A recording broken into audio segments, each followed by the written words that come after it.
الحمد لله والسلام على من لا نبي بعده اما بعد فاعوذ بالله من الشيطان الرجيم بسم الله الرحمن الرحيم يسبح لله ما في السماوات وما في الارض له الملك وله الحمد وهو على كل شيء قدير هو الذي خلقكم فمنكم كافر ومنكم مؤمن والله بما تعملون بصير الى اخر الايه. صدق الله العلي العظيم وصدق رسوله النبي الكريم ونحن على ذلك من الشاهدين والشاكرين. اللهم الهمنا رشدنا واعذنا من شرور انفسنا. اللهم وفقنا لما تحب وترضى من القول والفعل والنية. رب اشرح لي صدري ويسر لي امري واحلل عقدة من لساني يفقهوا قولي. آمین یا رب العالمین.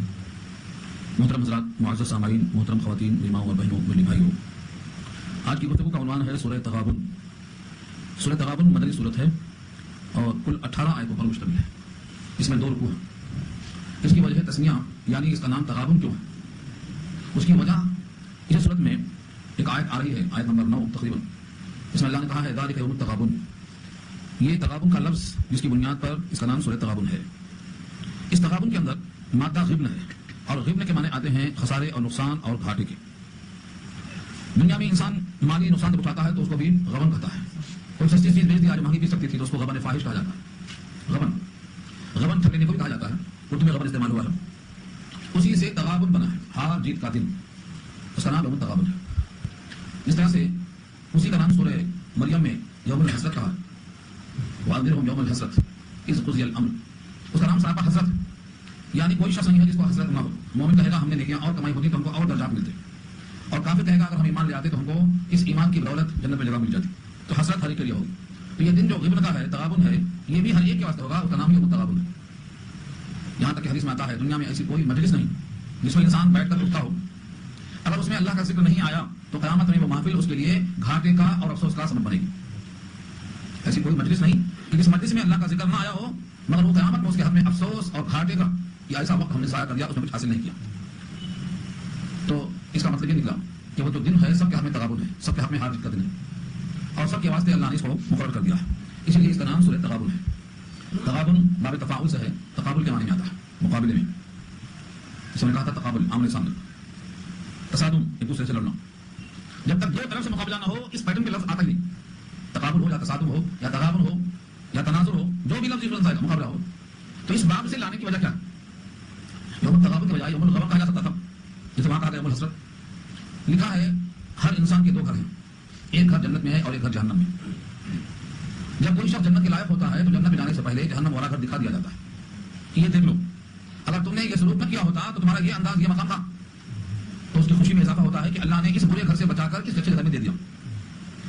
اور جہنم والے کو جہنم میں لانے سے پہلے وہ مکان دکھایا جاتا ہے جو اس کے حق میں تھا جنت میں، کہ اگر یہ نیک عمل کرے گا اور ایمان صالح لے کر آئے گا تو یہ گھر دکھایا جائے گا. وہ گھر دیکھ کے اس کی حسرت میں اضافہ کرنا مقصد ہے کہ میں نے ایمان قبول نہیں کیا، یہ گھر میرے ہاتھ سے چلا گیا. اب وہ شخص جہنم میں جب جائے گا تو جنت والا گھر چھوٹنے کا سبب ساتھ میں ہوگا. اور اس کے آگے لکھا ہے اسی روایت میں کہ جنت میں جانے والے کا جو مکان جہنم میں تھا وہ جہنم والے کو ڈبل ملے گا. اور جو شخص جنت میں گیا ہے وہ کسی بھی آدمی کا جو جہنم میں چلا گیا ہے اس کا بھی مکان اس کو ملے گا. تو جنتیوں کے لیے 2 مکان ہوگا، ایک اپنا ہوگا اور ایک اس کا وہاں سے چھوٹ گیا. اس طریقے سے یہ ہار جیت کا دن ہوا کہ کوئی اپنا جہنم والا گھر چھوڑتا ہے اور کوئی اپنا جنت والا گھر چھوڑتا ہے. تو جو جنت والا گھر چھوڑتا ہے وہ گھاٹے میں ہوا اور جو جہنم والا گھر چھوڑتا ہے وہ فائدے میں ہوا. اور وہ اعلان اسی دن ہوگا. اسی بات سے اس کا نام یوم التغابن ہے. یہ ہے مقابلہ. اس گھر کے مقابل میں یہ گھر اس آدمی کو ملنے والا تھا وہ ان کو ملے گا. اس مقابلے کو تغابن سے پیش کیا گیا. یہ ہے یوم التغابن. اس پر ایک روایت بہت مشہور ہے اور وہ روایت ہر آدمی کو یاد ہونا چاہیے اور ہر ایک کو سنانا بھی چاہیے. اسی صورت پر لکھا ہے مفتی شفیع صاحب علیہ الرحمہ نے کہ قیامت میں جو شخص جس حال میں ہوگا نبی صلی اللہ علیہ وسلم نے اس کو ظاہر کرنے کے لیے ایک انداز سے پیش فرمایا اور صحابہ سے پوچھا بتاؤ کہ میری امت کا مفلس شخص کون ہے. صحابہ نے کہا جس کے پاس سونا چاندی نہ ہو، مال و زر نہ ہو، دولت نہ ہو، سکہ راج الوقت نہ ہو، وہ مفلس ہے. فرمایا نبی کریم صلی اللہ علیہ وسلم نے میری امت کا مفلس یہ نہیں ہے. میری امت کا مفلس وہ ہے جو قیامت میں بڑی نیکیاں لائے گا، بڑی نمازیں لائے گا، بڑے روزے لائے گا، بڑے حج لائے گا، بڑے عمرے لائے گا، نیکیوں کا پہاڑ لے کے آئے گا. لیکن اس نے کسی کو مارا ہوگا، کسی کو گالی دی ہوگی، کسی پر ظلم کیا ہوگا، کسی کا حصہ غصب کیا ہوگا، کسی کو ستایا ہوگا. صاحب اہل حق اپنے حقوق کی طرف میں اللہ کے سامنے التجا کریں گے کہ یہ شخص نیکیوں والا جنت میں جانے کے لائق نہیں ہے جب تک ہمارا حق نہ مل جائے. اللہ فرمائیں گے ہر ایک کے حقوق دیے جائیں گے. اب اس کی نیکیاں کیونکہ وہاں ریال چلے گا نہیں، نہ ڈالر، نہ انڈین کرنسی، کوئی نوٹ نہیں چلے گی. تو اللہ تعالیٰ اس شخص کے نیکیوں کو تقسیم کرنا شروع کر دیں گے. کوئی کہے گا ہمیں یہ جھاپڑ مارا تھا، کہیں گے اس کے بدلے میں اتنے نیکی لے دے. کوئی کہے گا مجھے گالی دی تھی، کہے گا اتنے نیکی لے دے. کوئی کہے گا کہ اس نے مجھ پر طنز کیا تھا، کہا اتنے نیکی لے دے. کوئی کہے گا میں جس نے غیبت کی تھی اللہ سے نیکی عطا فرمائیے. اس طرح سے حقوق والوں کو دیتے رہیں گے یہاں تک کہ اس کی نیکیاں پوری ختم ہو جائیں گی اور ابھی حقوق طلب کرنے والے باقی رہیں گے. اب نیکیاں تو ہے نہیں بڑھتی کہ کیا کیا جائے. اب ان کے جو گناہ ہیں وہ ان سے لے کر ان کے اوپر ڈالا جاتا رہے گا. یہاں تک کہ جتنے لوگ لائن میں تھے حقوق طلب کرنے والے سب کے گناہ لیتے جائیں گے, ان کے سر پہ ڈالتے جائیں گے. اب یہ صاحب جتنی نیکیاں لے کے آئے تھے اتنا زیادہ ان کے پاس اب گناہوں کا انبار جمع ہو گیا. نیکیوں کے بدلے انبار, گناہوں کا انبار. اور اس گناہ کے ساتھ, اس پہاڑ کے ساتھ اب یہ جہنم میں ڈالے جائیں گے. ان پہ کوئی ترس نہیں کھائے گا. فرمایا حضور صلی اللہ علیہ وسلم نے کہ میری امت کا مفلس یہ شخص ہے. یہ مفلس کا افلاس اسی دن ظاہر ہوگا جس کا نام متغابن ہے. ہمیشہ کے لیے یاد جائے گا. اس واسطے کہتے ہیں نیکیاں کمانا آسان ہے, بچا کر لے جانا مشکل ہے. کیونکہ کمانے کے بعد لوگ, بہت لوگ کماتے ہیں دنیا میں, کماتے اور گواتے, کبھی جوا میں, کبھی شراب میں, کبھی غرض شوق میں. کمانا آسان ہے, بچانا مشکل ہے.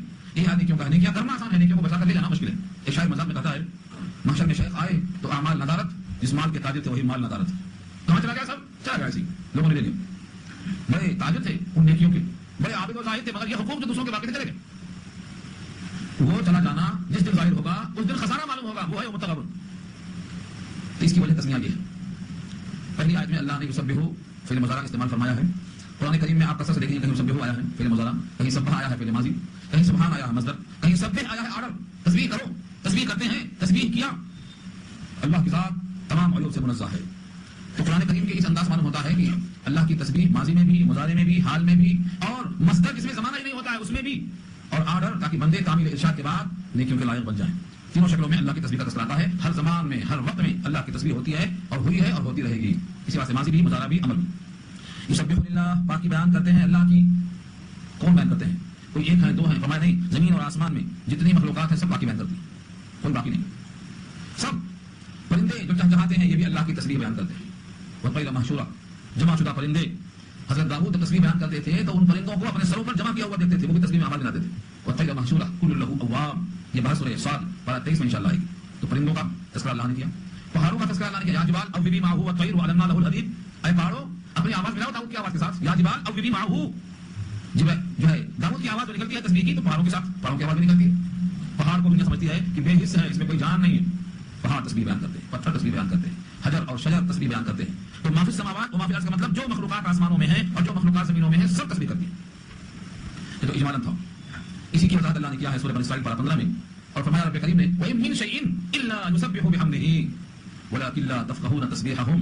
زمین و آسمان میں نہیں ہے کوئی شے, کوئی شے, پتھر بھی شے ہے, دیوار بھی شے ہے, چونا بھی شے ہے, گچ بھی شے ہے. آپ کس کو ہم لیں گے؟ زمین و آسمان میں کوئی ایسی شے نہیں ہے جو اللہ کی تسبیح بیان نہ کرتی ہو. ہاں فرق یہ ہے کہ تم ان کی تسبیح کو سمجھ نہیں پاتے ہو.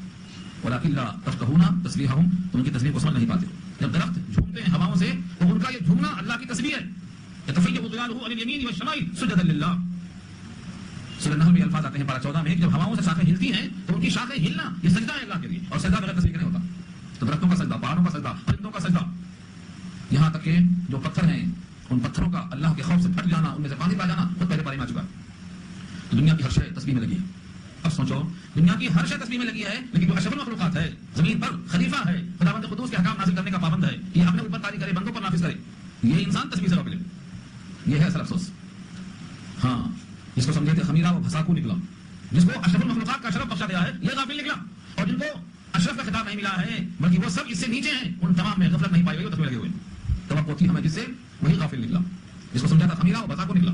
انسان کو بنایا تھا کہ اللہ کی تسبیح بیان کرے گا, اللہ کے احکامات نازل کرے گا, کیونکہ اس نے بڑھ کر اللہ کے اس امانت کو اٹھا لیا تھا. وہ حملہ الانسان, قرآن کریم کو پہاڑ نے انکار کیا تھا, ہمت ہار گیا تھا, لیکن انسان نے سنبھال لیا. تو سنبھالنے کا مطلب یہ ہے کہ یہ اپنا فرض پورا کرے گا, لیکن صاحب نے فرض ادا کیا, یہی رہ گیا پیچھے. اس میں کچھ لوگ ہیں جو اللہ کے شاکر بندے ہیں, تسبیح سے غافل نہیں ہیں, ورنہ اکثریت تو فاسق ہے. پینے میں, کھانے میں, وقت کے ضائع کرنے میں حیات گنوا دیتی ہے, یہاں تک کہ وہ یوم التغابن میں ہار جاتی ہے اور جہنم کا ایندھن بن جاتی ہے. اس سے بچانے کے لیے اللہ نے سورت کا پیغام دیا ہے کہ سب تسبیح میں لگے ہیں, جتنے مخلوقات زمین و آسمان میں ہیں تم بھی تسبیح میں لگ جاؤ. لہ الملک و لہ الحمد, اسی کی بادشاہت ہے, اسی کی تعریف ہے. لہ الملک, ملک مانے بادشاہت, اسی کا راج, اسی کا حکم چلتا ہے. اس کی سلطنت میں کوئی پرندہ پر نہیں مار سکتا ہے. ہمارا گمان غلط ہے, فلاں نے یہ کیا, ٹھکانے وہ کیا, یہ سب اللہ کی طرف سے ڈھیل ہے, استدراج ہے. لہ ملک السماوات, اسی کی بادشاہت ہے. لہ الملک, اس کی بادشاہت ہے, اسی کا راج ہے. ولہ الحمد, اسی کی تعریف ہے. وہو علی کل شیء قدیر, وہ تو ہر شے پہ قادر ہے. یہ آیت کتنے بار آئی ہے کہ ہر شے پہ قادر ہے, ہر شے پہ قادر ہے. یعنی شے سے مراد الشیء الممکن, جس کا امکان ہو. امکان کیا کہتے ہیں؟ جس کی دونوں جانب برابر ہو بھی سکتا ہے, نہ بھی ہو سکتا ہے, اس کو امکان کہتے ہیں. جو چیز نہ ہو سکتی ہو اس کو ناممکن کہتے ہیں. ناممکن کو محال کہا جاتا ہے. محال پر قدرت کا اظہار نہیں کیا اللہ نے, بلکہ جو چیز ممکن ہے اس پر وہ قادر ہے. جو چیز ناممکن ہے اور محال ہے اس پر قدرت کا اظہار اللہ نے کیا, اگر سے کہ وہ ہر چیز پہ قادر ہے. اب آپ کہیں گے ناممکن کیا ہے, وہ محال کیا ہے, یہاں سے بات درات ٹیڑھی آ جاتی ہے, بات سمجھ نہیں آئے گی, اوپر چلی جائے گی.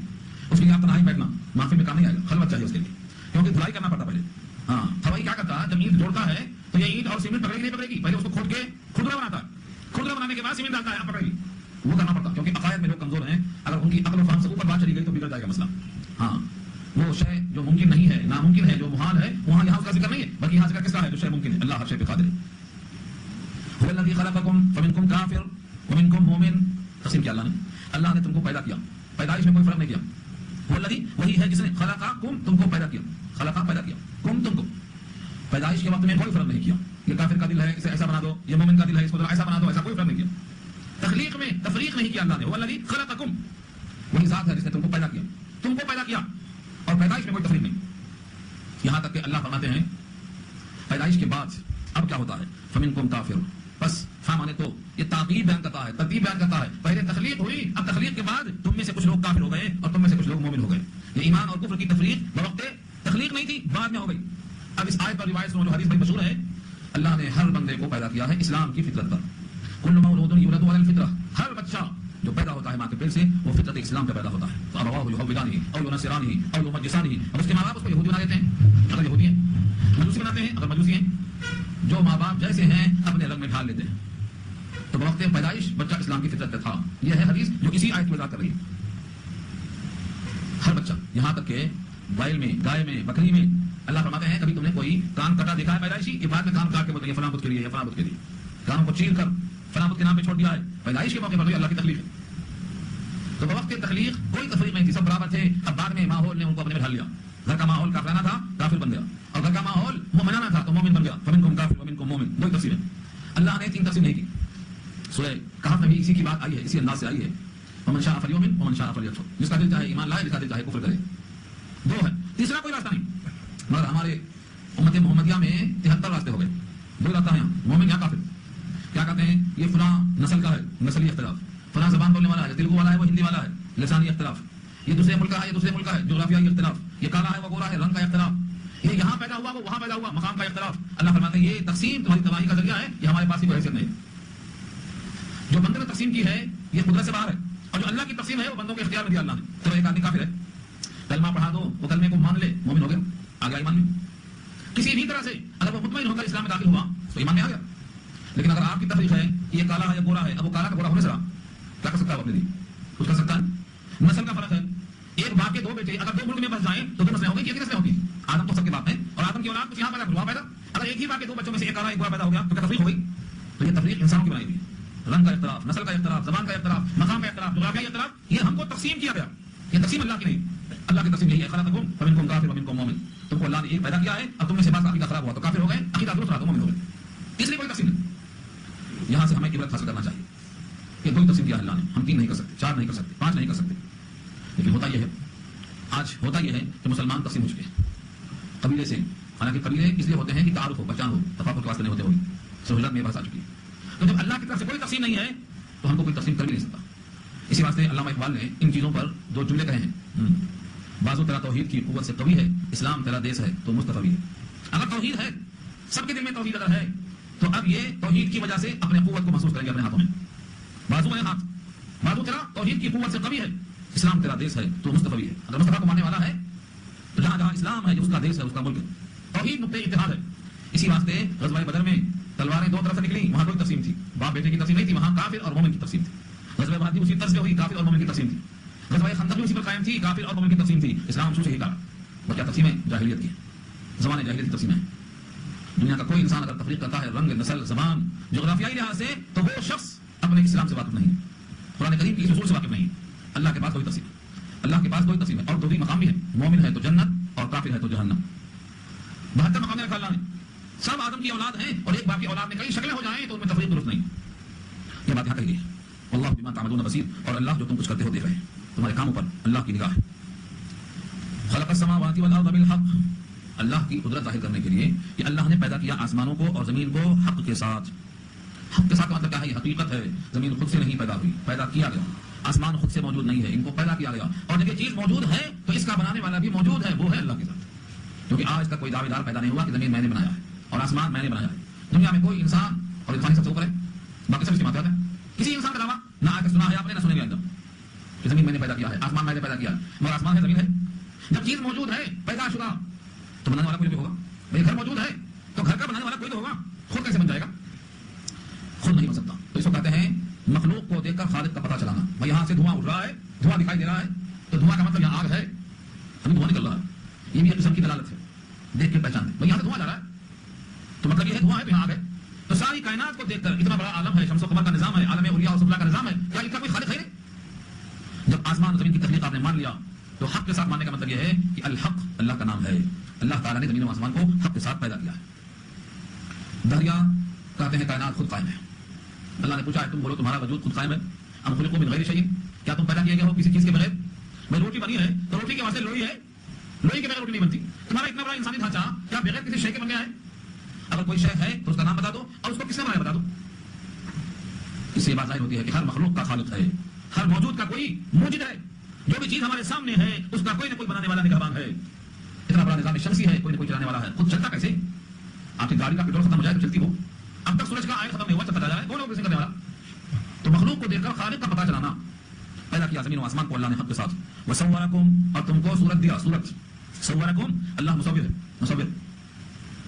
هو الله الذي لا اله الا هو الملك القدوس السلام المؤمن المهيمن العزيز الجبار المتكبر. یہ سب اللہ کی صفات ہیں. اور آگے چل کے اللہ کو فرماتے ہیں هو الله الذي لا اله الا هو, اللہ کی ذات وہ ہے جس کا کوئی معبود نہیں. هو الخالق الباری, الباری پیدا کرنے والا, المصور تصویر بنانے والا. یہ ہے صورہ, صورکم تمہاری تصویر بنایا اللہ نے, اور جیسی کیسی نے بنا دیا. فاحسن صورکم, سب سے حسین بنایا تمہاری صورت, سب سے حسین. جتنے مخلوقات دنیا میں ہیں ان میں سب سے حسین انسان کو بنایا. فاحسن صورکم, تمہاری صورتیں اللہ نے احسن بنایا.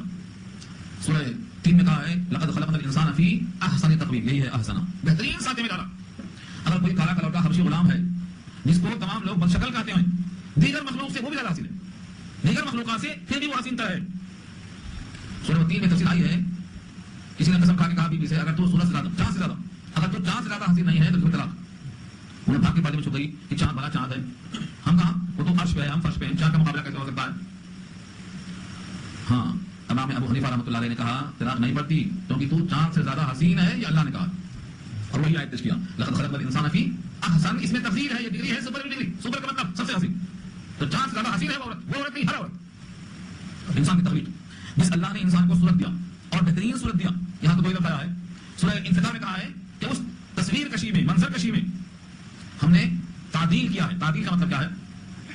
الذی خلقک فسواک فعدلک, یا عدل کے معنی تعدیل. فرض کرو دونوں ہونٹ میں سے ایک ہونٹ موٹا ایک پتلا ہوتا تو ہاں یہ تعدیل کے خلاف ہوتا. منہ بڑا ناک چھوٹی ہوتی تو تعدیل کے خلاف ہوتا. کھانا کھاتے وقت منہ کے پاس گئے, معلوم ہوا اس میں بدبو ہے کہ نہیں ہے, گھٹنے کے پاس ناک ہے, یہاں لا کے سمایا پہلے, اس کے بعد منہ میں لے گئے تو تعدیل کے خلاف ہوتا. سوا کا ٹھیک ٹھیک بنایا, تعدیل رکھا, یعنی ہر اعضاء کو متناسب بنایا. جتنا حصہ کسی کا کان رکھا ہو, ایک ہاتھ بڑا کان رکھ دے گا, تو ہر حیات کو جتنا چاہے سوچو, اس انسان کی شکل میں تبدیلی کر کے دیکھو, کوئی ڈھنگ سے آپ سے نہیں کر سکتے. یہ ہے اصل میں فاحسن صورکم.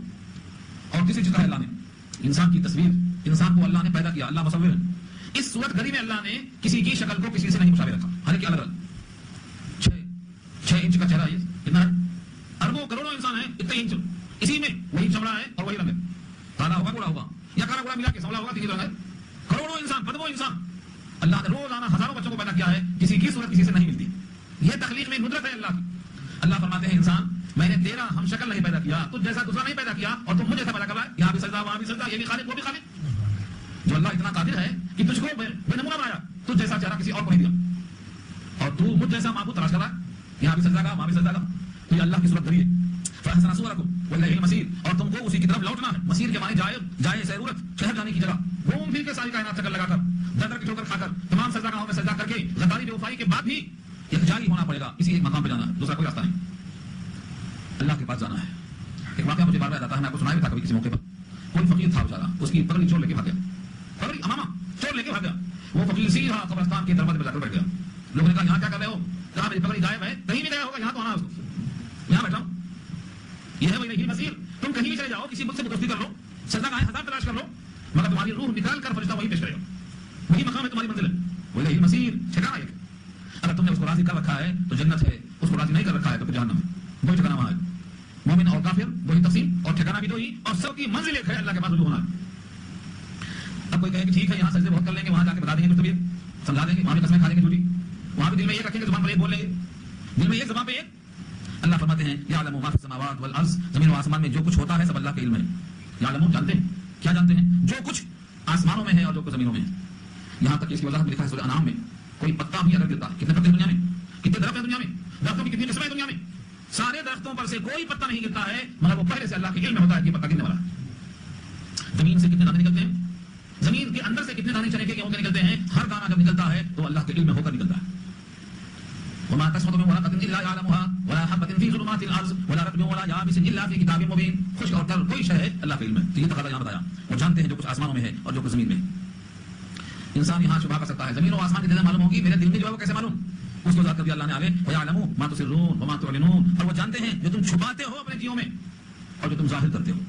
تمہارے دل میں جو چھپانے کے لائق چیزیں ہیں چھپاتے ہو وہ بھی اللہ جانتے ہیں, اور جو ظاہر کرتے ہو وہ بھی اللہ جانتے ہیں, دونوں اللہ کے علم ہے. یعلم ما تسرون وما تعلنون. تسرون سر ہے تعلنون کی اعلان بنا ہے, اسی سے اعلان کا مطلب صاحب سن لیں, اور تسرون سر سے بنا ہے. سر کہتے ہیں راز کو, اسرار جمع ہے اس کی, اسرار و رموز.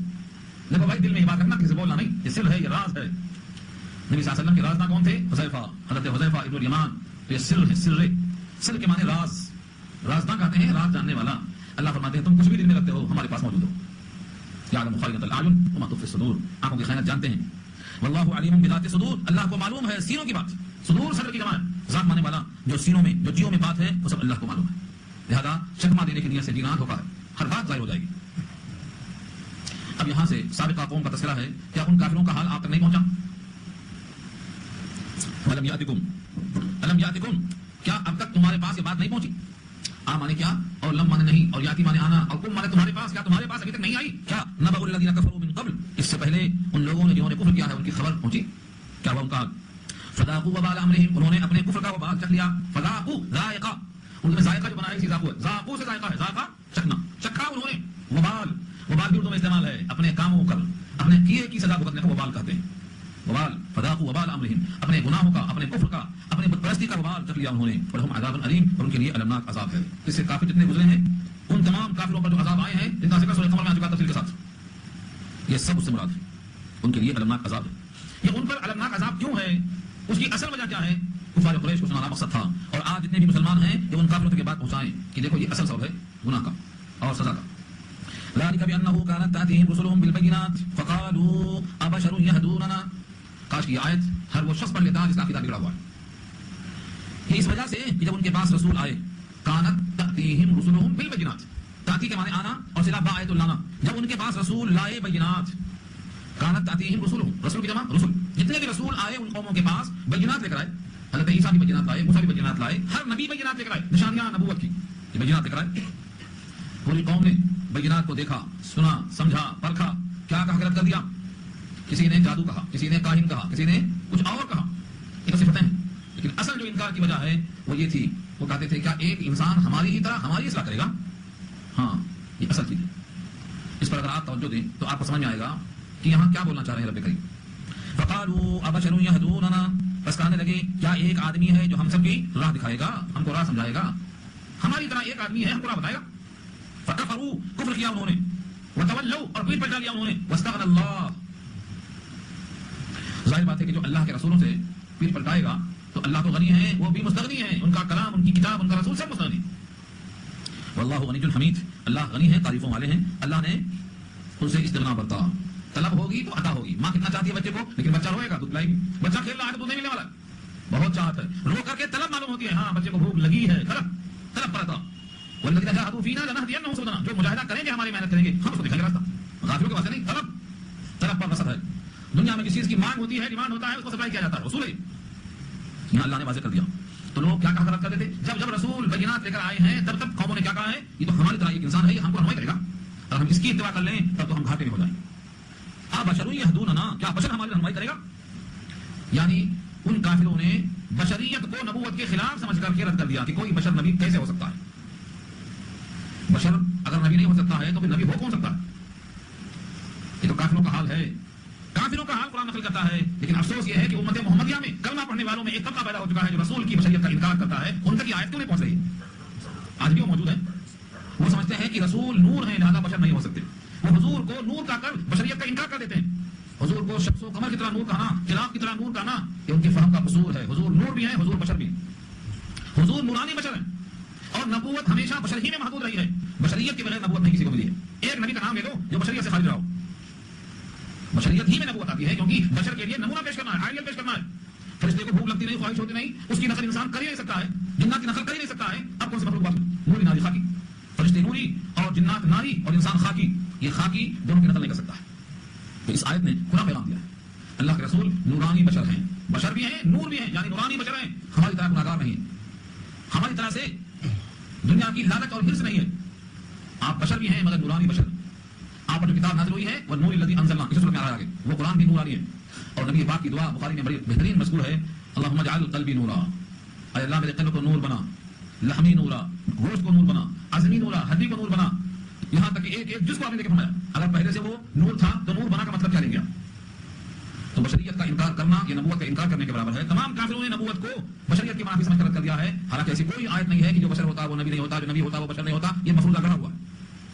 یہ قرآن سے دوری کا نتیجہ ہے، عوام قرآن سے قریب نہیں ہے، اور وہ لوگ دھڑلے سے ایسی بات کہہ دیتے ہیں جو عوام کٹ حجتی کرنے والے بے لگام سمجھتے ہیں کہ وہی صحیح ہے۔ چرب زبانی سے، قصوں کہانیوں سے، ان کے اتار چڑھاؤ سے ناحق کو حق اور حق کو ناحق ثابت کرنے والے بہت ہیں۔ حق کو ناحق ثابت کرنے والے آج کم نہیں ہیں۔ کسی میں سناتا نہیں ہوں لیکن کیسے ثابت کرتے حق کو ناحق، ایک مثال دیتا ہوں۔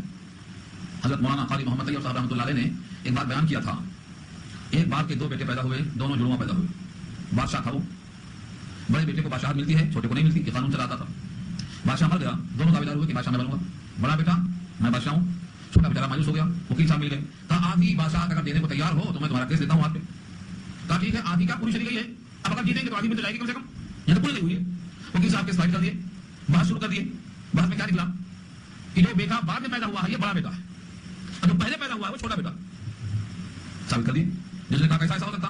کہا ایک شیشی لاؤ، دو کانچ کی گولیاں لائے، دونوں ساتھ جا سکتے، شیشی پتلی، اس میں ایک شیشی ڈال دیا، شیشی میں کانچ ڈال دیا، وہ جو بچے کھیلتے ہیں، گولی کانچ کی گولی، ایک ڈالا دو ڈالا، کہا دیکھو پہلے کون سی گئی ہے وہ بعد میں نکلے گی، جو گولی پہلے گئی ہے وہ بعد میں نکلے گی، اور جو پہلے نطفہ قرار پایا وہ بڑا ہوتا، اور جو پہلے نطفہ قرار پایا ہے وہ بعد میں پیدا ہوگا۔ کیس جیت گئے، بادشاہ قاضی آ گئی، کیا ہوا؟ ایسا بہت ہے سچ کو جھوٹ اور جھوٹ کو سچ کرنے والے۔ میں سچ کہتا ہوں جو حضور کی بشریت کا انکار کرتے ہیں، قرآن کریم کی کوئی آیت ان کے ساتھ نہیں ہے، کوئی آیت ان کے ساتھ نہیں ہے۔ ان کو دھوکہ لگا یہ کہ جو نور ہوتا ہے وہ بشر نہیں ہوتا، یہ ہے غلطی۔ حالانکہ جو نورانی ہوتا ہے وہ بشر ہوتا ہے، نورانی بشر کہلاتا ہے۔ قرآن کریم کی کسی آیت میں حضور کی بشریت کو اللہ نے رد نہیں کیا ہے، بلکہ فرمایا ہر رسول مرد ہی بھیجا ہے میں نے۔ سورہ یونس پارہ 11 میں تو بڑی تفصیل بات آ چکی ہے، ہم یہاں کیا کروں اس کو؟ اکان للناس رجلا، اکان للناس عجبا ان اوحینا الی رجل منهم، رجل کہا حضور کو۔ کیا لوگوں کو تعجب اس بات پر ہے کہ ان میں سے ہم نے ایک مرد کے پاس پیغام بھیجا؟ تعجب کس میں کیا بات ہے؟ مردوں کا نمونہ مرد بن سکتا ہے، فرشتہ نہیں بن سکتا، کیونکہ فرشتہ نظر نہیں آتا، اسے کیسے فالو کریں گے آپ؟ جنات نظر نہیں آتا، اسے کیسے فالو کریں گے آپ؟ آئیڈیل بننا، نمونہ بننا تو انسان کا نمونہ انسان ہی بن سکتا ہے۔ بہرحال یہ آیت نمبر 6 ہے، یہ ان بیمار لوگوں کو بتائی جائے جن کے قلوب میں بیٹھا ہوا ہے کہ جو نورانی ہوتا ہے وہ بشر نہیں ہوتا، جو بشر ہوتا ہے وہ نور نہیں ہوتا، یہ مفروضہ باطل۔ زعم الذین کفروا ان لن یبعثوا، گمان کیا کافروں نے کہ وہ ہرگز نہیں اٹھائے جائیں گے، ایک بار مر گئے قصہ ختم، یہ ان کا عقیدہ، یہ زعم کے معنی گمان۔ جتنے منکر ہیں آخرت کے، مرنے کے بعد دوبارہ زندہ ہونے کے، حساب کتاب کے، ان تمام کا عقیدہ ہے ان لن یبعثوا کہ وہ ہرگز اٹھائے نہیں جائیں گے۔ اللہ نے کتنا زوردار انداز سے پیش کیا ہے، قل کہہ دیجیے اے نبی بلا ہاں کیوں نہیں، وربی میرے رب کی قسم ہے، لتبعثن تم ضرور اٹھائے جاؤ گے، ثم پھر لتنبؤن بما عملتم تم کو خبردار کیا جائے گا جو تم کام دنیا میں کر چکے ہو، وذلک علی اللہ یسیر، اور یہ اللہ پہ بہت آسان ہے۔ یسیر یسر سے بنا ہے، آسان ہے، تم نے جو کچھ کیا ہے اس کو بتا دینا، مرنے کے بعد زندہ کر دیا جانا، یہ سب تمہیں مشکل نظر آتا ہوگا، اللہ پر آسان ہے۔ تم نے کیا کیا ہے اس کو بتانا کیا مشکل ہے؟ زمین کو لگا دیا ہے، زمین کیا کرتی ہے؟ کیمرہ لے کے بیٹھی ہے، بیٹھے تھے، سوئے تھے، لیٹے تھے، سجدہ کیے تھے، پیے تھے، کھائے تھے، سب وصول کر رہی ہے، زمین کیمرہ ہے اللہ کی طرف سے، سب بتا دے گی کہاں جائیں گے، بھاگ زمین چھوڑ کے، زمین پہ بیٹھیں گے، لیٹیں گے، سوئیں گے، چلیں گے، آخر زمین چھوڑے گی آپ کو، مرنے کے بعد نہیں چھوڑے گی، کیا آپ کے پاس کیا ہے؟ تو یہ تو خبر دے گی۔ اور رہا مرنے کے بعد دوبارہ زندہ کرنا، اللہ فرماتے ہیں تم تھے مردہ، تم کو زندہ کیا ہوں، ایک بار مردے کو زندہ کر چکا ہوں، دوبارہ پھر زندہ کرنا کیا مشکل ہے؟ انتم اشد خلقا، اب السماء بناها، آسمان دیکھ رہے ہو کتنا بڑا ہے، اس کو بنانا مشکل ہے کہ تم کو؟ اس لیے انسان یہ قسم کھا کے فرمایا اللہ تعالیٰ نے کہ دیکھو تم کو ضرور پیدا کیا جاؤ گے تم، اور جو کچھ تمہارے جیوں میں تھا، جو کچھ تم نے کام کیا ہے سب بتائے جاؤ گے، وذلک علی اللہ یسیر، یہ اللہ پہ بہت آسان ہے۔ لہذا کیا کرو، فآمنوا باللہ ورسولہ، ایمان لے آؤ اللہ پر اور اس کے رسول پر، والنور الذی انزلنا، اور اس نور پر جو ہم نے نازل کیا۔ اس مراد کیا ہے؟ قرآن، قرآن کی تشریح قرآن کرتا ہے۔ ایک آیت میں جو بات مجمل ہوتی ہے دوسری آیت اس کی وضاحت کرتی ہے۔ سورہ مائدہ کی آیت جو آئی ہے قد جاءکم من اللہ نور وکتاب مبین، وہاں نور سے مراد یہی کتاب ہے، اس وجہ اللہ نے ہدایت کر دیا، والنور الذی انزلنا، وہ نور جو ہم نے اتارا۔ قرآن کریم کو اللہ نے نور کہا ہے، کہیں پر روح کہا ہے، کہیں پر ذکر کہا ہے، اس کتاب کے صفاتی نام ہے، یہ نورانی کلام کہا ہے اس کو۔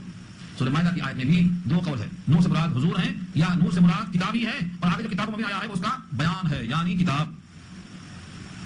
تو ایمان لے آنا ہے اللہ پر، اس کے رسولوں پر، اور اس نور پر جو ہم نے اتارا ہے، اس مراد قرآن ہے۔ واللہ بما تعملون خبیر، تم جو کچھ کرتے ہو اللہ باخبر ہے۔ اب اس کے بعد وہ آخری آیت ہے جس پر رکوع پورا ہونے والا ہے، جس میں تغابن کا لفظ آ رہا ہے۔ یہ آیت انشاءاللہ اگلے رکوع کے ساتھ پیش کی جائے گی، وقت ہو گیا ہے، دعا کر لیجیے۔ الحمدللہ وحدہ والصلاة والسلام على من لا نبي بعده، اما بعد فاعوذ بالله من الشيطان الرجيم، بسم الله الرحمن الرحيم۔ يوم يجمعكم ليوم الجمع ذلك يوم التغابن، ومن يؤمن بالله ويعمل صالحا يكفر عنه سيئاته ويدخله جنات تجري من تحتها الأنهار خالدين فيها أبدا، ذلك الفوز العظيم۔ والذين كفروا وكذبوا بآياتنا أولئك أصحاب النار خالدين فيها وبئس المصير۔ صدق الله العلي العظيم وصدق رسوله النبي الكريم، ونحن على ذلك من الشاهدين والشاكرين۔ اللهم ألهمنا رشدنا وأعذنا من شرور أنفسنا، اللهم وفقنا لما تحب وترضى من القول والفعل والنية، رب اشرح لي صدري ويسر لي أمري واحلل عقدة من لساني يفقهوا قولي، آمين يا رب العالمين۔ محترم حضرات، معزز سامعین، محترم خواتین، میری ماں اور بہنوں، میری بھائیوں، تلاوت کی ہوئی آیتیں سورۃ تغابن 28واں پارہ، دوسرا رکوع یہاں سے شروع ہوگا۔ کل سورت میں 18 آیتیں ہیں، جس میں سے 9 آیتوں پر بات ہو چکی تھی، یہ 9ویں آیت ہے، گویا آدھا سورت کا مکمل حصہ ہو چکا ہے، اگرچہ رکوع آیت نمبر 10 پہ ہو رہا ہے۔ اس آیت میں وجہ تسمیہ بتائی گئی ہے کہ یہ یوم تغابن، ہار جیت کا دن، نام اعمال توڑنے کے بعد فرشتہ اعلان کرے گا کہ اب کبھی یہ ناکام نہیں ہوگا جو آج کامیاب ہو گیا، اور جو آج ناکام ہو گیا وہ کبھی کامیاب نہیں ہوگا۔ دائمی کامیابی یا دائمی ناکامی، اس کا نام تغابن ہے، ہار جیت کا دن، یعنی یا تو مکمل کامیابی یا مکمل ناکامی، یہ وجہ تسمیہ اس کی ہے۔ جس دن جمع کریں گے تم کو ایسے جمع کے لیے، یعنی تم کو اکٹھا کریں گے اکٹھا ہونے کے دن کے لیے، وہی دن ہوگا ہار جیت کا، ذالک یوم التغابن۔ اب وہاں دو طبقے ہوں گے، ومن یؤمن باللہ، جو اللہ پر ایمان رکھتا ہے، اللہ کی ذات پر یقین رکھتا ہے، ویعمل صالحا، اور عمل صالح کرتا ہے، ارشاد رکھا اللہ۔ یہیں سے معلوم ہوتا ہے کہ ویعمل صالحا ایک مستقل کام ہے۔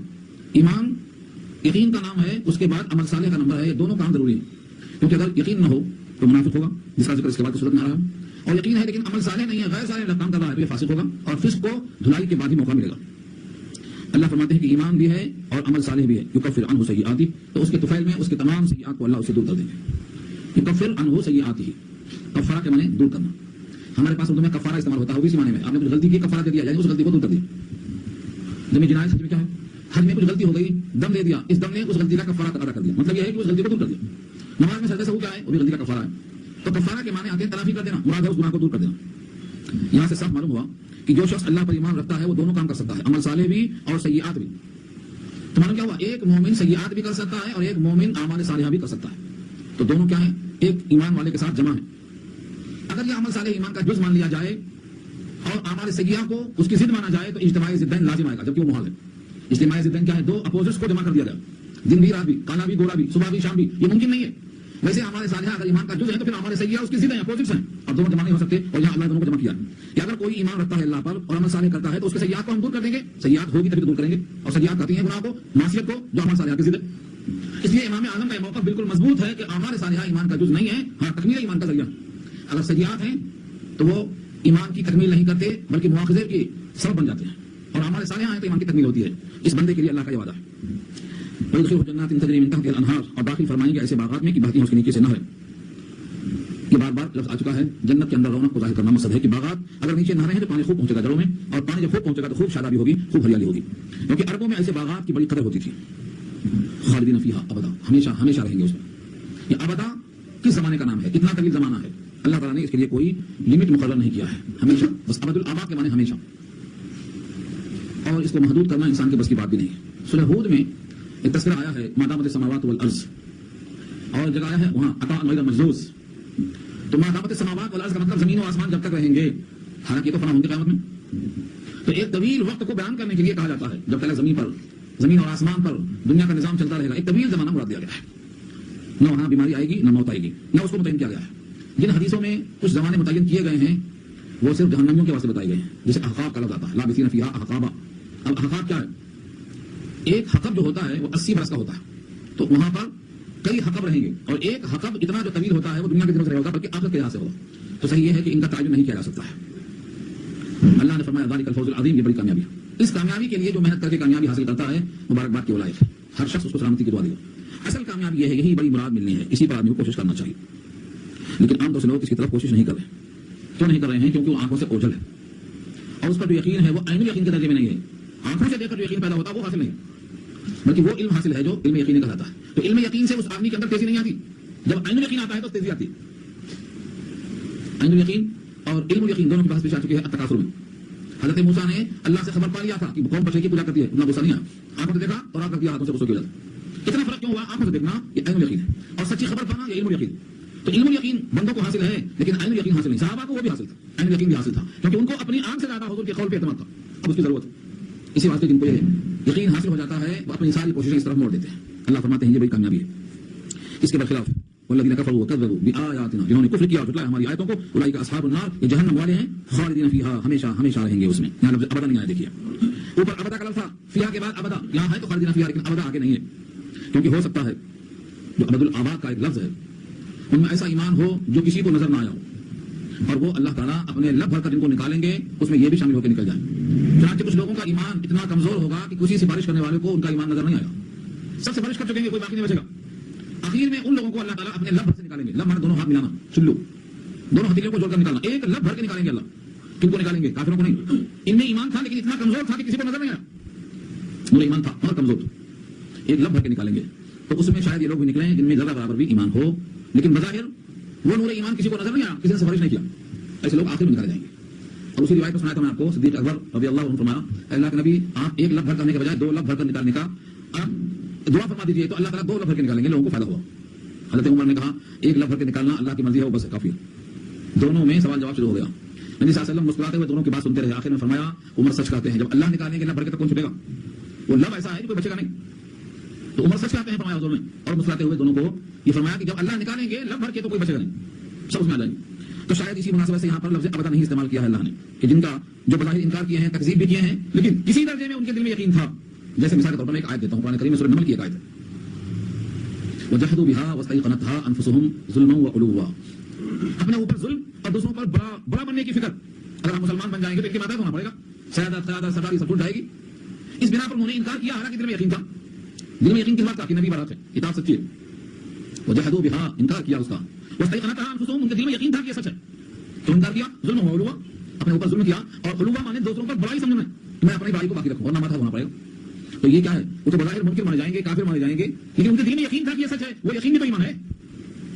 ہو سکتا ہے اس آیت میں جو لفظ ابدا استعمال نہیں کیا رب کریم نے، تو ویسے انسانوں میں جس میں یقین تو تھا لیکن انکار کرتے رہے، اس یقین کا شاید کو فائدہ ہو جائے.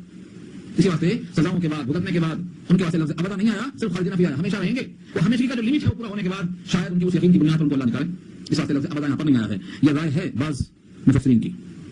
وہ بھی اصل مسیر، اور برا ہے وہ ٹھکانہ، یعنی وہ جہنم میں ہمیشہ ہمیشہ جانا نہیں، وہاں جانا ہی بہت برا ہے. وہ مقام ایسا ہے کہ جو اس میں اترا اس کے لیے برائی شروع، کیونکہ 70,000 برس کے بعد پہنچے گا. اس میں اتنا طویل وقفہ ہے. یہاں 70 سال کی عمر ختم نہیں ہو رہی ہے، وہاں 70,000 سال میں پہنچے گا. تو ہمیں تو اتنا طویل زمانہ وہاں جانے اور آنے میں خرچ ہوگا، تو بڑا مقام تو ہے وہ. تو ہمیشہ کوشش یہ کرنا ہے کہ نام اعمال میں کوئی برائی باقی نہ بچے. جو ہو بھی گئی ہے توبہ تلا کر کے، معافی تلافی کر کے، جس کا حق ہے دے دلا کے چھٹی کر دینا چاہیے. اپنے سر پہ پوٹلی رکھنا چاہیے گناہوں کی. اللہ کا حق ہے توبہ کر کے، نماز قضا ہے ادا کر کے، حج فرض ہو چکا ہے وصف ادا کر کے. کسی کا کوئی بھی حق اگر باقی ہے یا تو معافی تلافی کر لینا یا تو دے دینا، کیونکہ پھر وہاں پر جو ثواب چلے گا اس میں کمی ہو جائے گی. اس لیے دنیا ہی میں اس کی پوری کوشش کرنا ہے. یہاں سے نیا رکوع شروع ہوتا ہے لیکن مضمون جاری ہے. رکوع ہوتا ہے اصل میں سہولت کے لیے، رکوع ہوتا ہے لوگوں کی سہولت کے لیے. رکوع نازل نہیں ہوا، رکوع بعد میں بنایا گیا. اسے پارے بنائے گئے ہیں بعد میں، نازل نہیں ہوا پارا. پاروں کو تقسیم کیا گیا ہے، 30 حصہ بنایا گیا ہے تاکہ لوگوں کو آسانی ہو. ویسے رکوع بھی بعد میں بنایا گیا ہے تاکہ اگر روزانہ ایک رکوع پڑھتا جائے اور ہر رکعت میں تو 20 رکعت ہوتے ہوتے پورے رمضان میں کلام پاک سکون سے ختم ہو جائے. ترتیب ہوتی جس طرح صحابہ کرام 7 دن میں ختم کرتے تھے، منزل بنتی تھی 7 دنوں میں روز کلام پاک نہیں 7 دن میں ختم کرتے تھے. لیکن لوگ کھڑا کر کے بھیڑ نہیں تنہا پڑتے تھے. کوئی دھکا آدمی پیچھے آ گیا محبت میں تو اور بات ہے، ورنہ بھیڑ نہیں پکارا نہیں، حدیث حریم کا بھیڑ لگا کے چکما دے کے یہ واویلا نہیں کرتے تھے. نبی صلی اللہ علیہ وسلم خود میمونہ کے مقام میں تھے. حضرت میمونہ نبی صلی اللہ علیہ وسلم کی جو بیوی ہیں زوجہ محترمہ، ان کے گھر میں حضرت عبداللہ بن عباس تھے جن کی وہ خالہ ہوتی تھی. تو خالہ گھر میں تھے. بڑی مشکل سے وہ جو ہے تیار ہو کر کے وضو کر کے آئے. بس حضور باہر ہیں وہ کھڑے. حضور نے ان کا کان پکڑا اور کھینچ کے بیٹھ کر لیا. کوئی مسئلہ ہی نہیں کہ آپ آگے ہوں پیچھے دو کھڑے ہوں، نہیں اتنا. تو تہجد حضور کی یہی ثابت ہے کہ آپ نہ پڑھیں. بس گھر میں کوئی آدمی آ گیا شوق میں تو کھڑا ہو جائے 2-4 بس. لیکن یہ بھیڑ بھاڑ ہوتی ہے یہ سنت کی بات ہے. تہجد کی نماز میں شہرت نہیں چاہیے، خاموشی چاہیے. ہر نفل نماز کو اللہ نے بغیر جماعت رکھا ہے سوائے تراویح کی. اور یہ بھی صحابہ کرام کا اجماع ہوا ہے. جب یہ خطرہ ٹل گیا کہ کہیں فرض نہ ہو جائے، ورنہ حضور نے صرف 3 دن پڑھا، صرف 3 دن پڑھا، پورا مہینہ نہیں پڑھا. کیوں؟ اسی واسطے کہیں ہم پر فرض نہ ہو جائے اور ہم فرض کو پورا نہ کر سکیں. لیکن جب حضور صلی اللہ علیہ وسلم چلے گئے تو اب احکامات کے دروازے بند ہو گئے. اب نزول کا چانس نہیں رہا. تو حضرت عمر نے نبی صلی اللہ علیہ وسلم کی اس خواہش کو پورا کر کے سب جمع کر دیا. اب فرض ہونے والی ہے، جو ہو چکی ہے اب پڑھو. تو نبی کی منشا کو صحابہ سمجھتے تھے. منشا معلوم ہے، ہمارے پاس لوگ منشا نہیں سمجھتے، لیکن فقیر ہمارے استاد سکھاتے تھے بیچارے، اللہ ان کو درجات بلند کرے، بہت اچھے مربی تھے. فرماتے تھے اگر میں وضو کر کے ہاتھ بڑھاؤں تو سمجھنا کہ تربیت مانگ رہے ہیں، فوراً دے دینا. اگر میرے منہ میں پان ہے میں ہاتھ بڑھاؤں تو میں گلدان مانگ رہا ہوں، فوراً دے دینا. اگر میں باہر نکل کے اشارہ کروں تو چپل سیدھی کر دینا. تربیت دیتے تھے، تربیت. اگر میں مسواک کرنے کے واسطے ہاتھ بڑھا رہا ہوں تو خانے میں بیٹھا ہوا ہوں تو مسواک دے دینا. مطلب یہ ہے منشا سمجھنا اپنے استاد کی. اور جملہ فرماتے تھے میں تمہارے واسطے یہ جملہ ادا کر رہا ہوں، یہ بددعا بھی ہو سکتا، دعا بھی ہو سکتا. میں کہا اللہ یہ کیا ہے؟ فرماتے تھے اللہ جیسے یہ لوگ میرے ساتھ سلوک کرتے ہیں ان کے لیے ایسے لوگ پیدا کرنا. اگر تم اچھا سلوک کرتے ہیں تو اچھا سلوک کیا جاؤ گے، اور برے سلوک کرتے ہیں تو ویسے کیا جاؤ گے، جیسا کرتے ہو ویسا پیو. تو یہ ہے ان کی طرف سے نصیحت. اس کا اشارہ یہ تھا کہ تم اچھا کرو اچھے ملیں گے، اور برا کریں گے تو برے ملیں گے. تو یہ انسان کی فطرت ہے. تربیت بہت بڑی چیز ہے، تربیت کوئی آسان چیز نہیں. مربی سب نہیں بنتے. اللہ کے نبی صلی اللہ علیہ وسلم کو اللہ نے معلم کہا، معلم وعظت معلم، میں بھیجا گیا ہوں سکھلانے والا بنا کر. اور سکھلانے کے لیے حضور نے کبھی ڈنڈا استعمال نہیں کیا، ہمیشہ حکمت سے اس کو پہنچایا. اگلی آیت میں مضمون آ رہا ہے کہ دیکھو دنیا میں تم پر جتنی مصیبتیں آتی ہیں تم یہ سمجھیں گے کہ اللہ نے بھیج دیا، میں کیا کروں. ایسا نہیں ہے. تم پر آنے والی ہر مصیبت در حقیقت اللہ کے حکم سے ضرور ہوتی ہے وہ، لیکن تمہارے ہاتھوں کے کرتوت کی وجہ سے ہوتی ہے. نمبر 2 پر ایک ٹکڑا یہاں ہے ما اصاب من مصیبت الا باذن اللہ، نہیں پہنچتی ہے کوئی مصیبت کوئی تکلیف مگر اللہ کے حکم سے. یہاں اتنا ہی جملہ ہے. اب کوئی کہے کہ اللہ کا حکم سے مصیبت آئی تو اس کا جواب دوسرے مقام پہ دے دیا گیا ہے کہ جتنے بھی تمہارے ہاتھوں کے اعمال گناہ کرتے ہیں ان کا وبال ہی تم کو پڑتا ہے مصیبتوں کی شکل میں. ما اصاب من مصیبت الا باذن اللہ کی آیت کو سامنے رکھو. اور اس کے ساتھ دوسری آیت کیا ہے؟ جتنی تم کو مصیبتیں آتی ہیں فبما کسبت ایدیکم، تمہارے ہاتھوں کے کرتوت. وما اصابکم من مصیبت فبما کسبت ایدیکم، تم نے کمایا ہے. ویعفو عن کثیر، اور زیادہ تو اللہ معاف کر دیتے ہیں، پوروں میں نہیں پکڑتے. یعنی فرض کرو 100 گناہ کیے تو 20 پکڑتے، 80 کو معاف کر دیتے. یہ مطلب تو کثرت گناہ کی وجہ سے تم پر مصیبتیں آتی ہیں مگر وہ بھی اللہ کے حکم سے آتی ہیں. جیسا 80% معاف کر دیا ہے، پورا چاہے تو وہ معاف کر سکتے ہیں. وہ پورا نہیں معاف کیا، کچھ پر پکڑ لیا، یہ باذن اللہ ہے. پورا کیوں معاف نہیں کیا، تھوڑا سا پکڑ کیوں لیا. یہ بھی جیسے باپ اپنے بیٹے کو سزا دیتا ہے اور ماں اپنے بچے کو سزا دیتی ہے تاکہ رجوع کر لیں اللہ کی طرف.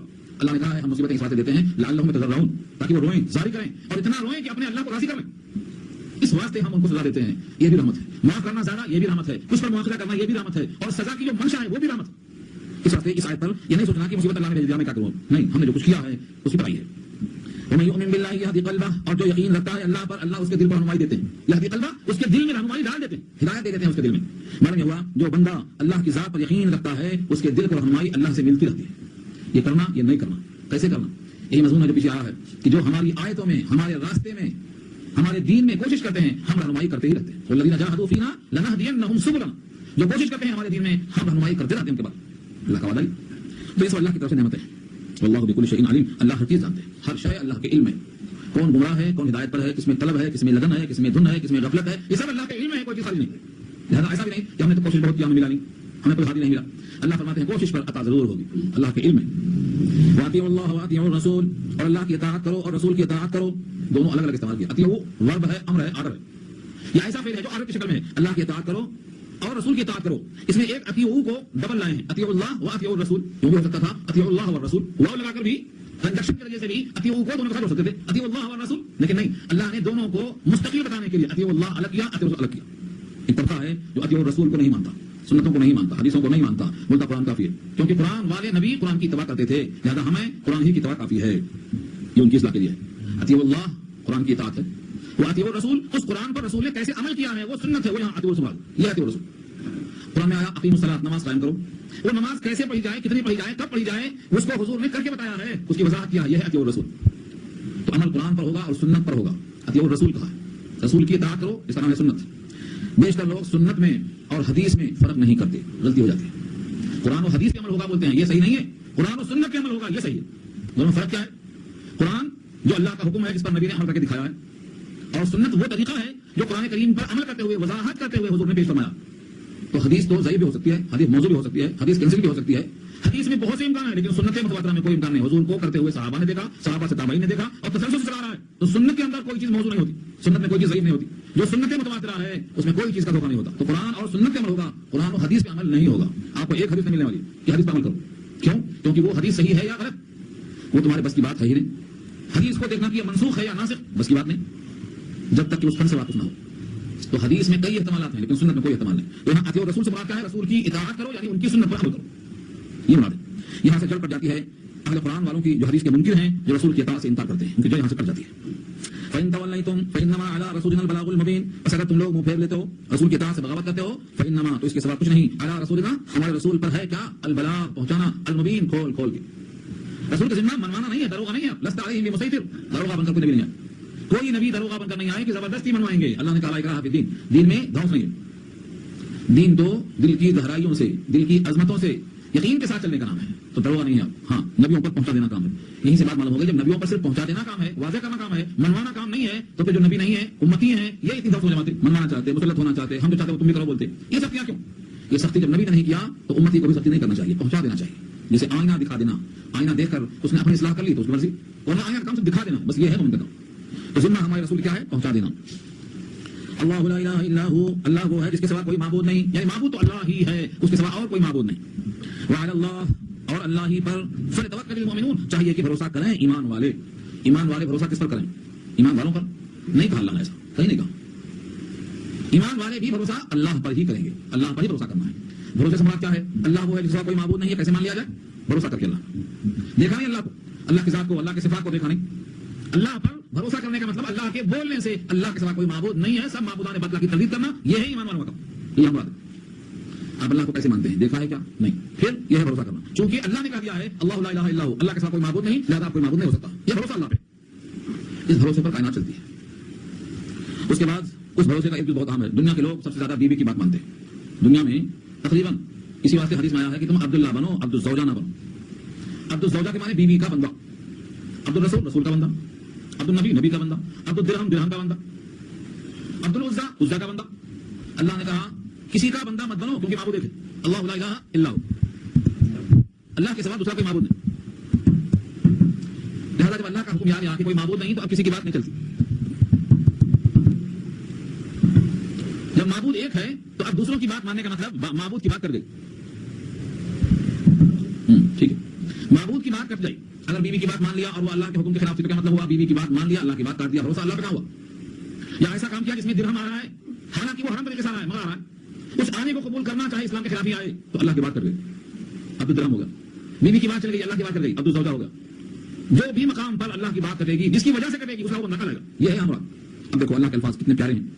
یا ایھا الذین آمنوا, اے لوگ جو ایمان لے آئے ہو, ان من ازواجکم, بے شک تمہاری بیویاں, و اولادکم, اور تمہارے لڑکے لڑکیاں. اولاد دونوں میں آتا, اولاد جمع ہے ولد کی, ولد میں لڑکے کہتے ہیں, لیکن لڑکا لفظ ضرور ہے لیکن مراد دونوں ہیں. بیوی کے بعد بچے مطلق مراد ہیں. عدو لکم, دشمن ہے تمہارے, دشمن. آج تک کوئی ملا ایسا کو بیوی کو دشمن مانتا ہو؟ ہاں, طلاق کے بعد مانتا دشمن, جب کورٹ میں جاتی, کورٹ میں چلی گئی تب دشمن سمجھ میں آتی. اس کی ساری زندگی نہیں سمجھ آئی کہ دشمن ہے, جب کورٹ میں گئی مقدمہ دائر کیا, جب خفا پڑ گئی, دشمن آ کے تو مطلب سے تھی. اولاد کا حساب وہی ہے, اولاد کو اگر آپ نے خوش رکھا تو ٹھیک ہے, ورنہ گھر آپ ان کے جگہ دے لیتا. اصل سے اخبارات میں پڑھتے رہتے ہیں ہم, ان کی دشمنی خبر نہیں آتی جب تک کہ دشمنی ظاہر نہیں کرتے. قرآن کریم کا یہ بیان بہت واضح ہے. کوئی دو لوگ ایسا نہیں بولتا, ہم کو ڈرتے لوگ بولتے ہو, بیوی کو دشمن کہنا, اولاد کو دشمن کہنا, اور جو فرمایا فحذروا, ان سے ذرا بچ کے رہو, ان کی ہر بات مت مان لیا کرو. یہ مطلب ہے اس لفظ میں کوئی اشکال نہیں, کوئی ترجمہ بدل نہیں سکتا. مائی کلال, کوئی فرقہ ترجمہ بدلنے پر قادر نہیں ہے. اتنا کلیئر لفظ لہجہ ہے کہ کوئی فرقہ بھی ترجمہ بدلنے پر قادر نہیں ہے, نہ تفسیر میں کوئی گنجائش ہے. پھر کیسا ہوا؟ بیوی کو, بچوں کو اللہ نے دشمن کہا ہے, وہ بھی تمہارا. یا ایھا الذین آمنوا, اے وہ لوگ جو ایمان لے آئے ہو, ان من ازواجکم, بے شک تمہاری ازواج یعنی تمہاری بیویاں. ازواج جمع ہے زوج کی, جوڑا. تمہارا جوڑا بیوی ہو سکتی ہے. ہاں, اب آئندہ آنے والا جوڑا پتہ نہیں کیا ہو سکتا ہے, اللہ کو معلوم. شادی ہوں گی مردوں کی مردوں سے, پاگلوں کی دنیا آئی, اب آئندہ ہوگا یہ علامات قربت. اب تک آئیے تمہاری بیویاں, اصل میں لفظ زوج جس کے معنی جوڑے کہتے ہیں, تو ازواج کہتے ہیں جوڑے کو. اب یہاں کم کے معنی تم, کم تو مردوں کو کہا جاتا ہے, اور کننا عورتوں کے لیے. تو تمہارا جوڑا تو عورت ہی ہوتی ہے, تو یہاں بیوی مراد دیا اب تک. اب آئندہ اگر بیوی جوڑے میں نہیں آتی, دونوں کے دونوں مرد ہیں, تو کیا ہوگا؟ یہ دنیا والے خدا جانے ان کی فطرت کیسی مسخ ہو گئی ہے. انہوں نے مطلب ہی نہیں سمجھا ہے کہ اللہ تعالیٰ نے اس دنیا کو بسانے کے لیے مردوں کا جوڑا عورتوں کے ساتھ رکھا ہے, بلکہ دنیا کی ہر چیز میں نر اور مادہ رکھا ہے. درختوں میں رکھا ہے نر اور مادہ, پرندوں میں رکھا ہے. مرغی کو دیکھ لو آپ, نر مادہ ہے. حشرات الارض میں دیکھ لو, کیڑے مکوڑوں میں دیکھ لو, چرندے پرندے میں دیکھ لو, سب میں جوڑا نر اور مادہ کا ہے. لیکن انسان کو اللہ نے کہا تھا یہ اشرف المخلوقات ہے, اس میں عقل ہے, اس کے اندر کہا ماری گئی ہے کہ اب ان کا جوڑا مت ہوگا, اور اس کو قانون کی شکل دی جا رہی ہے. حقیقت بلا واسطہ ہم پر غیروں کی حکومت پھر مسلط ہے. اب جہاد پھر سے کرنا پڑے گا, اور کس انداز سے کرنا پڑے گا؟ پہلے اپنی ذات کو درست کرنا پڑے گا, ہمارا ایمان کلام اللہ پہ پختہ ہونا پڑے گا. اب تک تو لوگ قرآن کریم کو کھولنے پر قادر نہیں ہیں, بند پڑی ہوئی ہے. خالی مفتی کو پکڑ کے مسئلہ پوچھ لیتے ہیں, مجھے کیا مسئلہ ہے, ہاں ناجائز, جائز ناجائز, ختم. یہ تو برہمنوں کا طریقہ ہے کہ سب لوگ نہ پڑھیں, صرف برہمن سے آ کے پوچھ لیں کیا کرنا کیا نہیں کرنا. اللہ نے ایسا نہیں رکھا ہے. قرآن کریم کا پڑھنا ہر ایک پہ فرض کیا, تو پہلے تو ہم اپنی ذات سے یاد کریں, قرآن کریم کو پڑھنے کے لائق بنیں, تب سمجھ آئے گا یہ کہ واقعی بیوی کی ہر بات نہیں ماننا. خیر یہ بات چلی گئی دوسرے رخ پہ جہاں جانا چاہیے تھا. ان من ازواجکم, بے شک تمہاری بیویاں, تمہارے جوڑے, و اولادکم, اور تمہاری اولاد, عدو لکم, دشمن ہیں تمہارے, فحذروہم, ان سے بچتے رہو. کیسے بچیں گے آپ؟ جیسے زلیخا سے یوسف بچے تھے ویسا بچنا ہے. زلیخا کی ہر بات یوسف مانتے تھے, مگر ایک بات نہیں ماننے کو کیا کرتے ہو, بس یہ آپ کا طریقہ ہے. آپ بیوی کی ہر بات مانتے ہیں, مانو وہ بات مت مانو جو خدا کا حکم تھا, ہٹا دیتے ہو بات کو. جہاں خدا کا حکم ٹکراتی ہو وہاں آپ بیوی کی بات چھوڑ کے اللہ کی بات مان لو. جہاں رسول سے ٹکراتی ہو رسول کی بات مان لو، بس یہ اس کا علاج ہے. اور یہ اللہ نے کہا ہے ایک مقام پہ فرمایا ہے الرجال قوامون علی النساء، مردوں پر اللہ نے ذمہ داری عائد کی ہے کہ وہ قوام ہے عورتوں پر، ان کے نگران ہیں، حاکم ہیں. نگرانی کا مطلب کیا ہے؟ دیکھ بھال کرنا، غلط مقام پہ جانے دینا. قوام نگرانی. اور نگرانی کس نوعیت کی ہے؟ صرف کپڑے کی نہیں، صرف کھانے کی نہیں، صرف رہنے کی نہیں. قوا انفسکم واہلیکم نارا، تم اپنی بیوی کو اور اپنے بچوں کو جہنم سے بچانا، یہ ہے نگرانی. وہ جہنم میں جا رہی ہے، تم جانے دے رہے ہیں، تاکہ نگرانی. اور اگر نگرانی کر لیا آپ نے اور ان حکموں فرق کر لیا تو پھر رسول کا وہ حکم یاد رکھو جو آپ پڑھتے ہیں نکاح میں خیر متاع الدنیا المرأۃ الصالحہ. اب یہ بہترین بیوی جب بن گئی تو دنیا کی جتنی چیزیں نعمت کی شکل میں ہیں ان میں سب سے سپر ہے، سب سے بہتر نعمت ہے جب یہ خدیجہ کی طرح ہوگی، شوہر کی مددگار، شوہر کی معین، جنت کے راستے پر چلنے میں تعاون کرنے والی بنے گی، تب تمہاری دشمن نہیں رہے گی. اسی تقسیم کو اللہ نے بیان کرنے کے واسطے لفظ یہاں ان من استعمال کیا. من کے معنی تبعیض. ان من ازواجکم، تمہاری بیویوں میں سے کچھ بیویاں دشمن ہیں، سب نہیں. یہ کچھ کہاں سے آیا؟ میں یہ ترجمہ میں نے ان من سے کیا. من معنی سے، تمہاری بیویوں میں سے، مراد پورا مومن کا گروہ. ان میں سے کچھ کی بیویاں جو خدا کا حکم نہیں مانتی، رسول کا حکم نہیں مانتی، جو رشوت لے کے آؤ بولتی، پیسہ لے کے آؤ بولتی، کسی حال میں لے کے آؤ مقابلہ کرنا ہے پڑوسی سے، وہ بیویاں یہاں مراد ہے. لیکن جو شاکرہ ہیں، قانعہ ہیں، صائمہ ہیں اور نماز پڑھنے والی، تلاوت کرنے والی، اللہ کے مقدر بنائے ہوئے پر راضی ہونے والی، وہ تو خیر متاع دنیا ہے. اس تقسیم کو میں نے کہاں سے کیا؟ لفظ من ازواجکم سے. یہ من اسی واسطے اللہ نے قرآن کریم کا کوئی بھی لفظ کسی وجہ سے رہتا ہے. اب معلوم ہوا کہ سب سے نہیں بچنا ہے، جو جہنم کی طرف دھکیلتی ہیں ان سے بچنا ہے. جو اولاد آپ کو مجبور کرتی ہے جہنم پر چلنے کے لیے ان سے بچنا ہے. اور بقیہ تو آپ کے لیے سرمایہ ہے. وَإِن تَعْفُوا وَتَصْفَحُوا وَتَغْفِرُوا فَإِنَّ اللَّهَ غَفُورٌ رَحِيمٌ. اگلا ٹکڑا دیکھو، آپ کہیں گے کیا جوڑ ہے؟ بیوی دشمن، بچے دشمن، ان سے بچو. یہ کہتے ہی آگے کیا آیا؟ اور اگر تم ان کو معاف کر دو، درگزر کر دو، ان کی مغفرت کر دو تو اللہ غفور رحیم ہے. کیوں؟ آدمی کو اصل میں طے آتا جب معلوم ہوتا اچھا دشمن ہے یہ، ہم کو تو خبر نہیں تھی، اب دیتا ہوں خبر ان کی، تو غصے میں آ کے بڑی سختی کرتا، طیش میں آ کے انتقام لیتا. اچھا دشمن ہے، اللہ نے خبر دے دی، آپ بتاتا ہوں ان کو میں سے. ویسا نہیں، اب تک انہوں نے اگر ایسا کچھ کیا ہے تو وَأَن تَعْفُوا، تم ان کو معاف کر دو. تمہارا معاف کرنا ان کے حق میں بہتر ہے. وَتَصْفَحُوا، اور درگزر کرنا تمہارے حق میں بہتر ہے. وَتَغْفِرُوا، اور ان کو بخشواؤ اللہ سے، اللہ تو غفور رحیم ہے. ان کی صفت تم بھی اپناؤ، یعنی جو ہو گیا ہے اس کا انتقام مطلب آئندہ خیال کرو. یہ مطلب ہے اس کا. انما اموالکم واولادکم فتنہ. اللہ اکبر، کیا وضاحت. فتنہ اس کائنات میں مردوں پر سب سے زیادہ مضر فتنہ عورت ہے. اللہ کے رسول فرماتے ہیں ما ترکت فتنۃ اضر علی الرجال الا النساء. ہم نے زمین پر مردوں کے لیے کوئی فتنہ نہیں چھوڑا جو زیادہ مضر ہو مردوں پر سوائے عورتوں کے. یہاں اسی کو اللہ نے کہا ہے تمہارے مال تمہاری اولاد فتنہ ہے. پہلے دشمن کہا اب فتنہ کہا، یعنی یہ تمہارے دشمن کیسے ہیں؟ ان کے ذریعے تمہاری آزمائش کی ہے کہ تم ان کے جال میں پھنس کر جہنم میں جاتے ہو یا ان کے جال سے بچ کر صراط مستقیم پر چلتے ہو. یہ آزمائش ہے. انما اموالکم واولادکم فتنہ، اس کے سوا کچھ نہیں کہ تمہارے اموال تمہاری اولاد فتنہ ہیں. واللہ عنده اجر عظیم، اور بے شک اللہ کے پاس بہت بڑا اجر ہے. یعنی اللہ کی ماننے میں اجر ہے اور یہ بچوں کی بات ماننے میں دنیا کی لذت ہے. اس لذت سے وہ اجر بہتر ہے. فاتقوا اللہ ما استطعتم، بس اللہ سے ڈرو جتنا تم میں طاقت ہے. فاتقوا اللہ ما استطعتم، ما استطعتم کے معنی حد المقدور، جتنا تم میں طاقت ہے اللہ سے ڈرنے کی. حق تقاتی کسے کہا ہے آل عمران میں؟ حق تقاتی، اللہ سے ڈرنے کا جیسا حق ہے یا جیسا تمہارے اندر اللہ نے سکت دیا ہے. فاتقوا اللہ ما استطعتم، اللہ سے ڈرو. ڈرنے کے بعد گھر میں بیٹھے رہو فرمایا نہیں. ڈرنے کے بعد لوگ بولتے ہیں کہ اب گوشہ نشین ہو جاتے، خلوت نشین، فرمایا نہیں. واسمعوا، اور سنو اللہ کا فرمان. واطیعوا، اور اللہ کی اطاعت کرو. وانفقوا، اور خرچ کرو. یہ سب اعمال ہیں. نمبر 1 سننا ہے، نمبر 2 اطاعت کرنا ہے، نمبر 3 خرچ کرنا ہے. یہ خرچ کرنا بھی تو اطاعت ہے. اللہ کیوں بیان کیا؟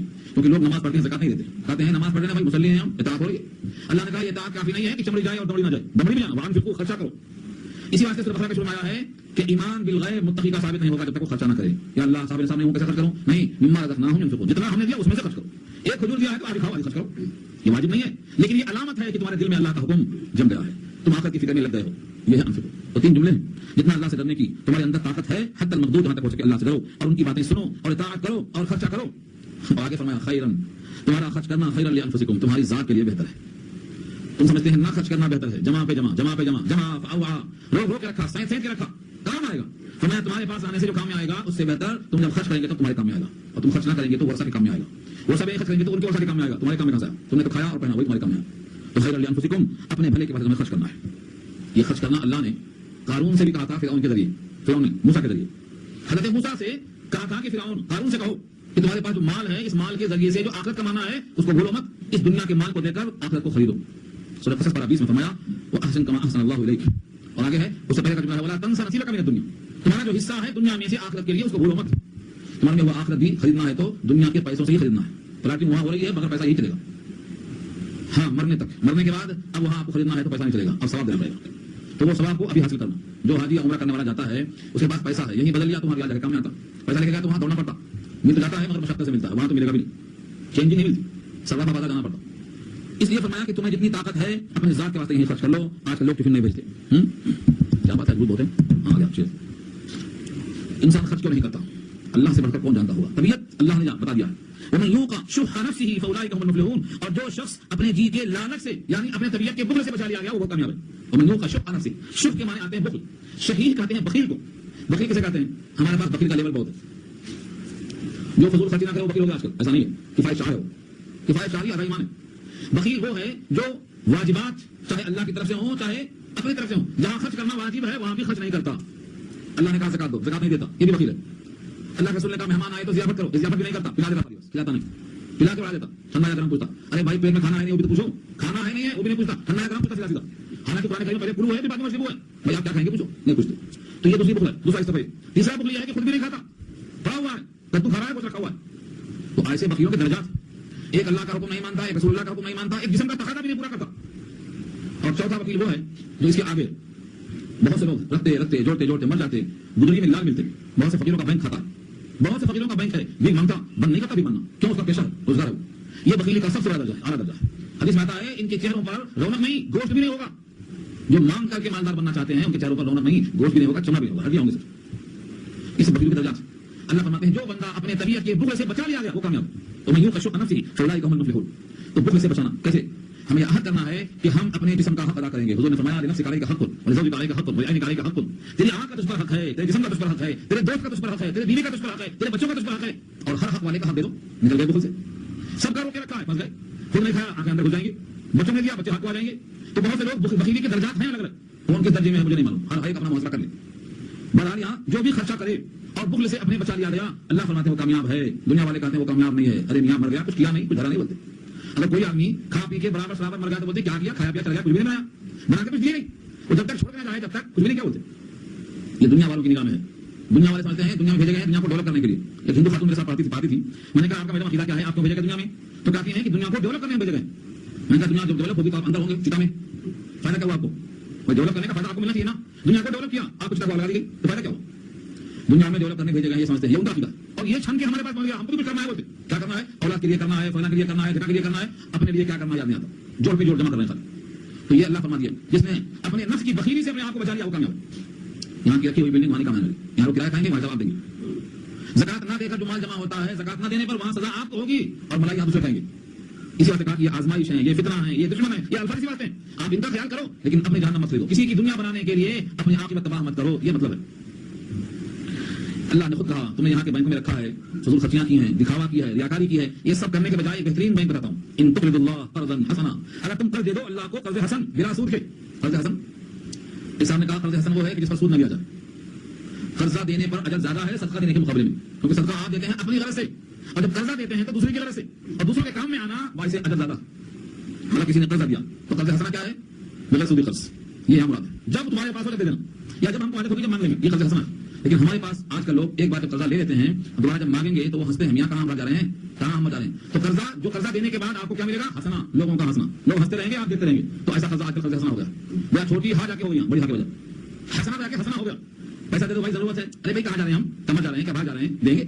تو قرضہ دینے کے بعد اب ہنسنا ہے مقدر میں آپ کے، ان کا ہنسنا آپ دیکھنا، یہ سب اسلام پر چلنا نہیں ہے، اسلام کا مذاق اڑانا ہے۔ اس لیے اللہ کو قرض حسنہ دینے کا مطلب یہ ہے اللہ کے کھاتے میں جمع کرو کہ ہمارے قبر میں کام آئے گا۔ اور یہ بھی نہیں کہا کہ پورا دے دو، بچوں کو بھوکا مار دو، بچوں کو کپڑا پہناؤ، نہیں، آپ کی ضرورت سے زائد ہے، ضرورت سے فاضل ہے جو آپ دے سکتے ہیں، جس کے دینے سے آپ پر کوئی تنگی نہیں ہوگی، نہ کھانا کھٹے گا نہ کپڑا کھٹے گا۔ 2.5%، 100 روپے میں 2.5 روپیہ، یہ اللہ کی طرف سے اتنا کم مقدار۔ سورہ محمد نے کہا ہم نے کم مانگا ہے تب بھی تم نہیں دے رہے ہو، اگر فرض کرو تم سے ہم یہ کہتے ہیں میاں صاحب ہمارا دیا ہوا ہے سب دے دو تو کیا کرتے؟ سورہ محمد نے پوچھا اللہ نے ان یسألکموها فیوفکم، اگر تم سے اللہ پورا پورا مانگ دیتے بھائی میرا پورا ہے تیرا کھاتا تو خود قرضہ تھا، تیری مٹھی بھر پیدا ہوا تھا، سب میرا ہے، سب دے دو، سب دے دو، اور بچوں سے کہو کما لو کما لو کھا لو۔ کیا کرتے تم؟